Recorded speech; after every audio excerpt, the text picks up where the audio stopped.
G'day Bruce Lee fans, guess where I am?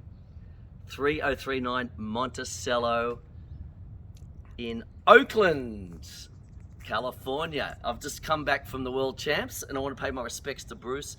He had this house back in 1964, August 1964 to February 1965. In fact, Brandon, his son, was born at the local Oakland hospital here as well. So this is exciting. There's a statue that somebody's left. Dusty is on the video. It's very kind of her. She's opened up her own house. Please still will be out here.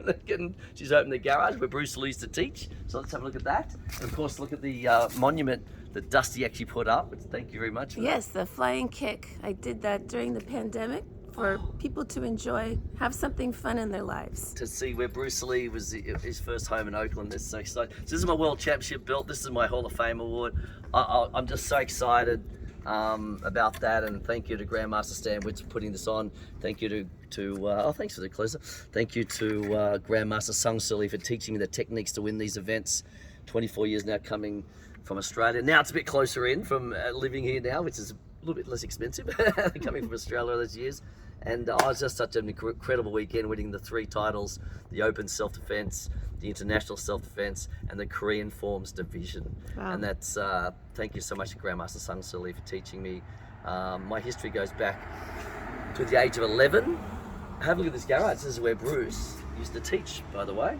And James Yim Lee, no relation, was an instructor already established in the area and took Bruce Lee under his wing, and they to work together as well. It was only a short period before Bruce had to go back to Hong Kong for his father's funeral back in after Brandon was born, and then he came back and lived in LA, and then the Green Hornet happened, and etc from there.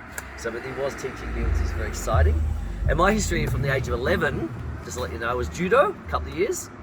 I was playing cricket and rugby union. So what happened was I played from 6 to 14 rugby. Judo was good actually because it was like body contact and they got you right into rugby, and I was very successful at rugby, pretty quick out there in the centres. And then unfortunately at the age of 14 I went to league for a year. Well, it may not be unfortunately, is what happened after that, to league for a year, and my knees went boom. And that was it in plaster. We're on a trip to Tasmania. I was down south of Australia, and I was out for, that was it. That was the end of my rugby and rugby league career.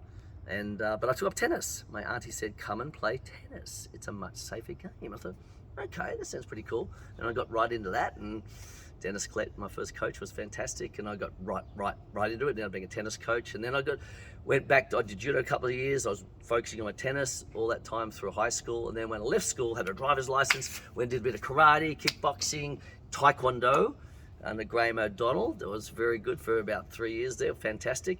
And then unfortunately I hurt my knee in that, and I was out for a little while. Then I was going to come back, but I discovered the great Grandmaster Sung Suli. Then he was master then, Sung Suli. It was just fantastic. And I've never looked back since with Hapkido and Taekwondo. Hapkido was good because a lot of joint twists, wrist locks, so I gave my knee a bit of a rest, and then got back into kicking when the knee got a lot better. And that was how it all happened. And here I am in front of Bruce Lee's old house, and of course I want to thank everyone involved, and then coming here all those years, meeting my beautiful wife Victoria, of course, through my great friends Donald and Melinda and Russ Alger, and this has been an amazing journey. And now living here, which is a lot easier to get to than having to come from Australia, a lot less expensive. I even go back to Australia in October for my daughter's wedding. Ellie and Chris, all the best. And the Australian Pickleball Championships as well. Dusty's in a pickleball, as on the camera, we're just talking about that. So it's an obsessive sport as well. It's a great sport. Pickleball, martial arts and tennis have been my big passions. And whatever your passion is, go for it. But do try those 3 things, particularly pickleball and tennis. Pickleball's a lot easier than tennis to learn. Start with that. And of course, self-defense is important for everybody. So if you want to go to John Gill Self-Defense YouTube, you can learn a lot of techniques. USASchoolofSelfDefense.com, formerly Australian School of Self-Defense. And also my original World Championship team.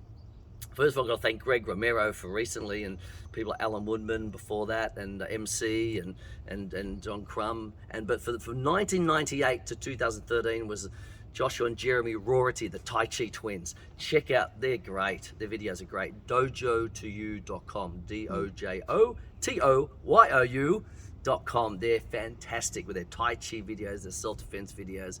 So check those out, everybody. And mine's USASchoolofSelfDefense.com.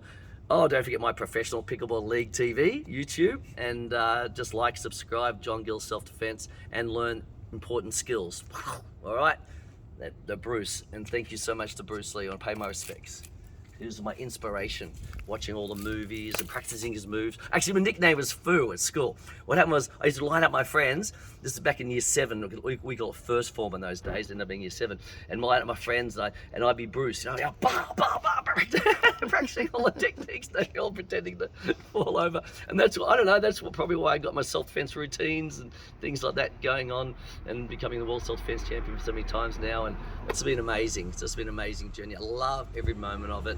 And you love what you do, and if you want to get into those sports, by all means, do it. But go for your passions in life, have fun, be good to people, they'll be good to you, and show respect like we do in the martial arts, and just be a good person, and God will be good to you, and everything will be good to you. Take care, everybody. Bye for now. Chakune. Hapki.